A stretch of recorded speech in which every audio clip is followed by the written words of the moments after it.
Angel's Game, Chapter 1. A writer never forgets the first time he accepted a few coins or a word of praise in exchange for a story.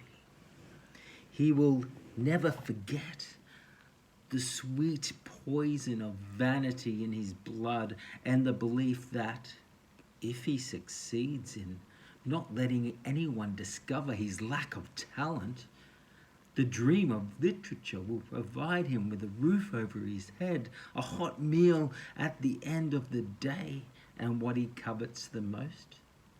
His name printed on a miserable piece of paper that surely will outlive him. A writer is condemned to remember that moment because from then on he is doomed and his soul has a price. My first time came one far away day in December 1917. I was 17 and worked at the Voice of Industry, a newspaper which had seen better days and now languished in a barn of a building that had once housed a sulfuric acid factory. The walls still oozed the corrosive vapor that ate away at furniture and clothes, sapping the spirits, consuming even the soles of shoes. The newspaper's headquarters rose behind the forest of angels and crosses of the Pablo Negro Cemetery from far away. Its outline merged with the mausoleum silhouetted against the horizon, a skyline stabbed by hundreds of chimneys and factories that wove a perpetual twilight of scarlet and black above Barcelona. On the night that was about to change the course of my life, the newspaper's deputy editor, Don Basilio Margas, saw fit to summon me just before closing time to the dark cubicle at the far end of the editorial staff room that doubled as his office and cigar den. Don Basilio was a forbidding-looking man with a bushy moustache who did not suffer fools and who described to the theory that the liberal use of adverbs and adjectives was the mark of a pervert or someone with a vitamin deficiency. Any journalist prone to florid prose would be sent off to write funeral notices for 3 weeks. If after this penance the culprit relapsed, Don Basilio would ship him off permanently to the house and home pages. We were all terrified of him, and he knew it. "Did you call me, Don Basilio?" I ventured timidly. The deputy editor looked at me askance.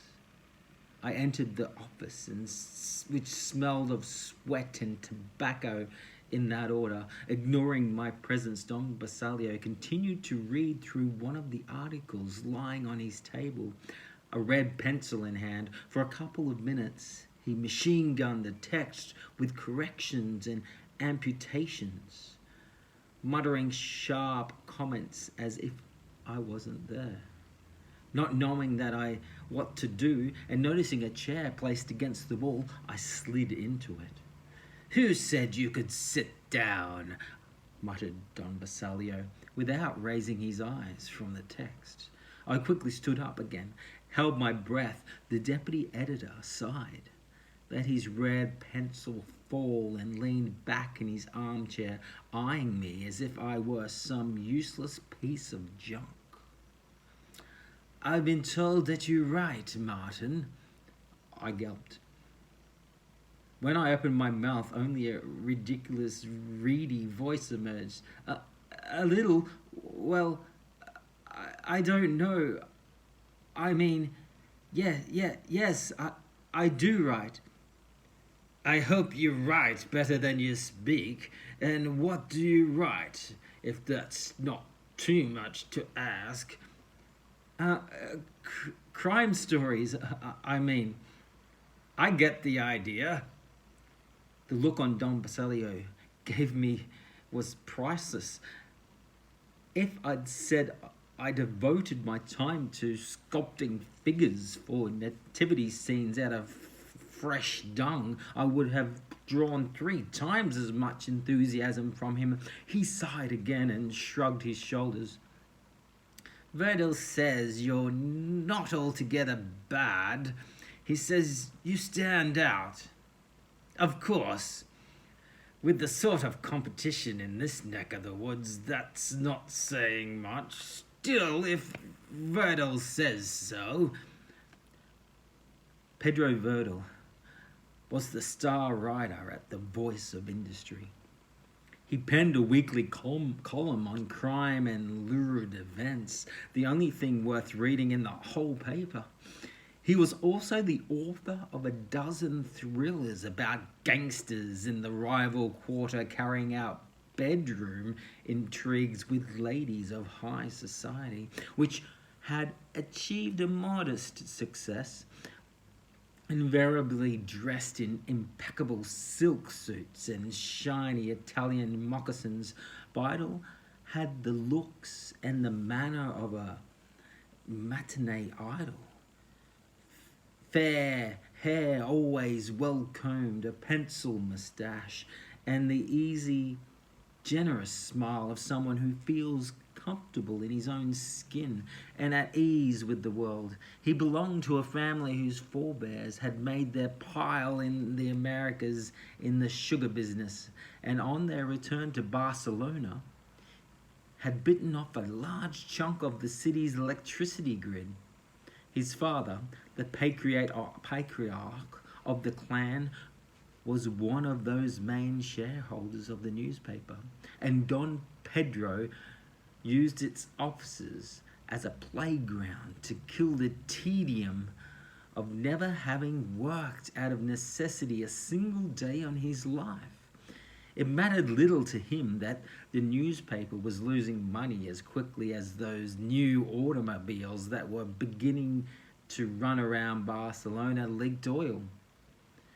With its abundance of nobility, the vital destiny was now busy collecting banks and plots of land the size of small principalities in the new part of town known as the Ensenada. Pedro Vidal was the first person to I had dared showed rough drafts of my writings when, barely a child, I carried coffee and cigarettes round the staff room. He always had time for me. He read what I had written and gave me good advice. Eventually, he made me his assistant and would allow me to type out his drafts. It was he who told me that if I wanted to bet my number on the Russian roulette of literature, he was willing to help me and set me on the right path. True to his word, he had now thrown me into the clutches of Don Basilio, the newspaper's Cerberus. Vidal is a sentimentalist who still believes in those profoundly un-Spanish myths, such as meritocracy or giving opportunities to those who deserve them rather than to the current favorite. Loaded as he is, he can allow himself to go around being a free spirit.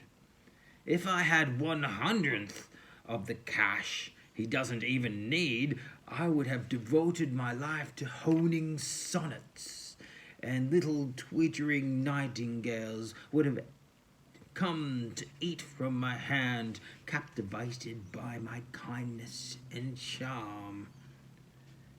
Senor Vidal is a great man," I protested. "He's more than that. He's a saint. Because although you may look like a ragamuffin who's been banging on at me for weeks about how talented and hard working the office junior is, he knows deep down I'm a softie. And besides, he's assured me that if I give you this break, he'll present me with a box of Cuban cigars. And if Vital says so, it's as good as Moses coming down from the mountain with the lump of stone in his hand and revealed truth shining from his forehead. So, to get to the point, because it's Christmas, and because I want your friend to shut up once and for all, I'm offering you a head start against the wind and tide." Thank you so much, Tom Basilio. I promise you won't regret it. "Don't get too carried away, boy. Let's see. What do you think of indiscriminate use of adjectives and adverbs?" "I think it's a disgrace and should be set down in the penal code," I replied with the conviction of a zealot. Don Basilio nodded in approval. "You're on the right track, Martin. Your priorities are clear. Those who make it in this business have priorities, not principles.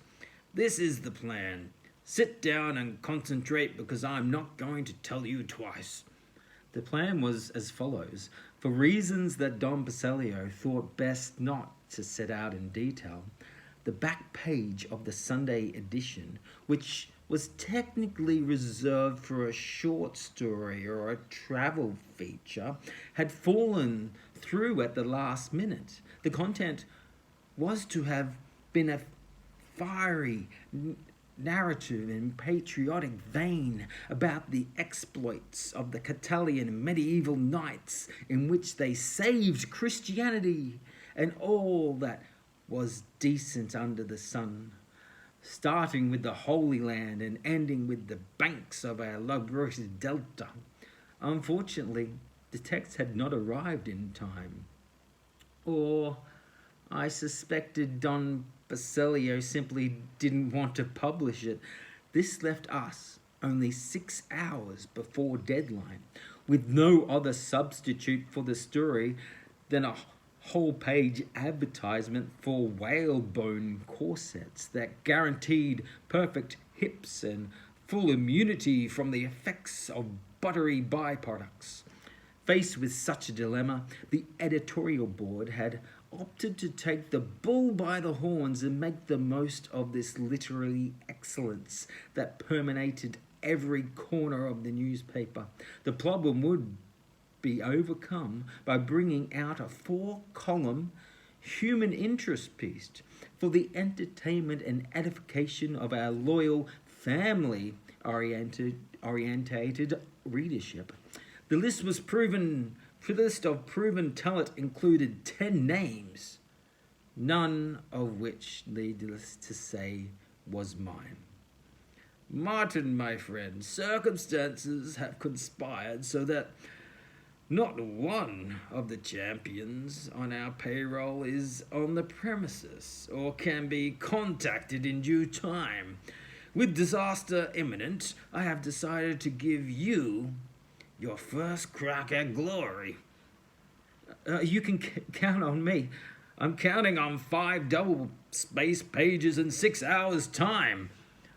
Don Edgar Allan Poe, bring me a story, not a speech. If I want a sermon, I'll go to midnight mass. Bring me a story I have not read before, and if I have read it, bring it to me so well written and narrated that I won't even notice. I was about to leave the room when Don Basilio got up, walked round his desk and rested a hand heavy and large on an anvil on my shoulder. Only then, when I saw him close up, did I notice a twinkle in his eye. If the story is decent, I'll pay you 10 pesetos. And if it's better than decent, and our readers like it, I'll publish more. Any specific instructions, Don Basilio? I asked. Yes, don't let me down. I spent the next 6 hours in a trance. I installed myself at a table that stood in the middle of the editorial room and was reserved for Vidal on the days when he felt like dropping by. The room was deserted, submerged in a gloom thick with the smoke of 1,000 cigarettes. Closing my eyes for a moment, I conjured up an image, a cloak of dark clouds spilling over the city in the rain, a man walking under cover of shadows with blood on his hands and a secret in his eyes. I didn't know who he was or what he was fleeing from, but during the next 6 hours, he was going to become my best friend.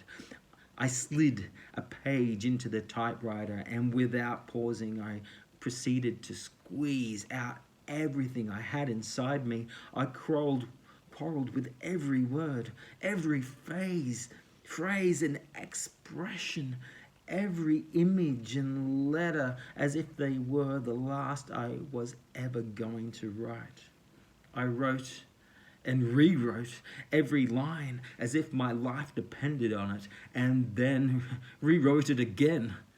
My only company was the incessant clacking of the typewriter echoing in the darkened hall with the large clock on the wall exhausting the minutes left until dawn.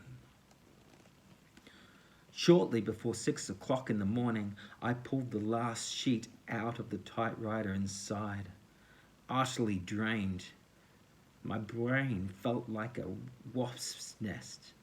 I heard the slow, heavy footsteps of Don Basilio, who had emerged from one of his controlled naps and was approaching unhurriedly. I gathered up the pages and handed them to him, not daring to meet his gaze. Don Basilio sat down at the next table and turned on the lamp. His eyes skimmed the text, betraying no emotion. Then he rested his cigar on the end of the table for a moment, glared at me, and read out the first line. Night falls on the city, and the streets carry the scent of gunpowder, like the breath of a curse.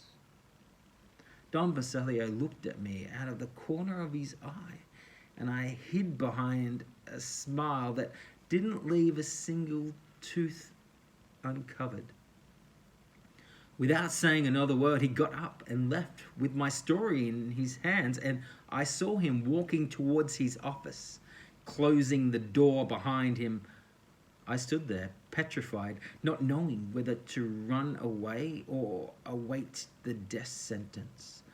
10 minutes later, it felt more like 10 years to me, the door of the deputy's editor's office opened and the voice of Don Basilio thundered right across the apartment. Martin, in here now.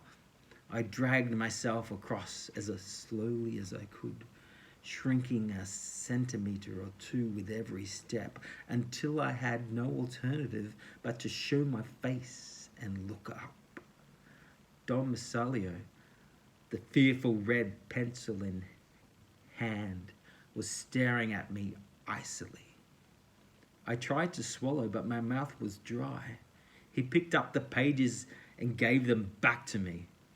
I took them and turned to go as quickly as I could, telling myself that there would always be room for another shoeshine boy in the lobby of the Hotel Colon. Take this down to the composing room and have them set it, said the voice behind me. I turned round, thinking I was the object of some cruel joke. Don Basilio pulled open the drawer of his desk, counted 10 pesetas, and put them on the table. This belongs to you. I suggest you buy yourself a better suit with it. I've seen you wearing the same one for 4 years and it's still about 6 sizes too big. Why don't you pay a visit to Signor Patrocinio at the shop of the Calais Escaliers? Tell him I sent you. He'll look after you. Oh, thank you so much, Don Basilio. That's what I'll do. And start thinking about another of these stories for me. I'll give you a week for the next one, but don't fall asleep, and let's see if we can have a lower body count in this time. Today's readers are a slushy ending with which the greatness of the human spirit triumphs over adversity, that sort of rubbish. Yes, Don Basilio. The Jeopardy editor nodded and held out his hand to me. I shook it. Good work, Martin. On Monday, I want to see you at the desk that belongs to Jacinda. It's yours now. I'm putting you on the crime beat. I won't fail you, Don Basilio. No, you won't fail me. You'll just cast me aside sooner or later, and you'll be right to do so, because you're not a journalist. You never will be. But you're not a crime novelist yet. Even if you think you are, stick around for a while. We'll teach you a thing or two that will always come in handy. At that moment, my guard down, I was so overwhelmed by a feeling of gratitude that I wanted to hug that great bulk of a man. Don Basilio, his fierce mask back in his place, gave me a steely look and pointed towards the door. No scenes, please. Close the door and Happy Christmas. Happy Christmas. The following Monday, when I arrived at the editorial room ready to sit at my own desk for the very first time, I found a coarse grey envelope with a ribbon and my name on it in the same recognizable font that I had been typing out for years. I opened it. Inside was a framed copy of my story from the back page of the Sunday edition with a note saying, "This is just the beginning. In 10 years, I'll be the apprentice and you'll be the teacher. Your friend and colleague, Pedro Vidal."